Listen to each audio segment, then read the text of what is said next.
আজকে কথা বলবো আরসিবি ভার্সেস এলএসজি ম্যাচটা নিয়ে।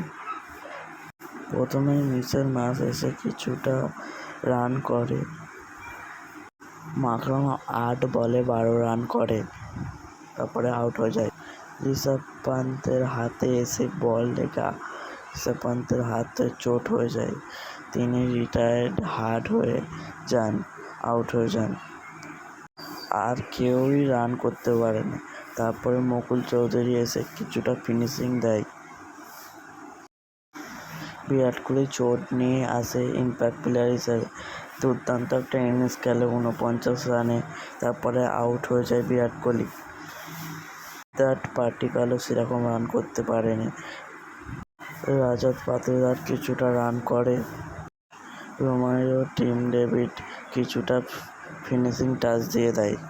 আর 15 ওভার 1 বলেই আরসিবি ম্যাচটা জিতে নেয়। কালকে কথা বলবো মুম্বাই ভার্সেস পাঞ্জাবের ম্যাচটা নিয়ে। আজকের এইটুকু, পরের ম্যাচ নিয়ে কথা হবে।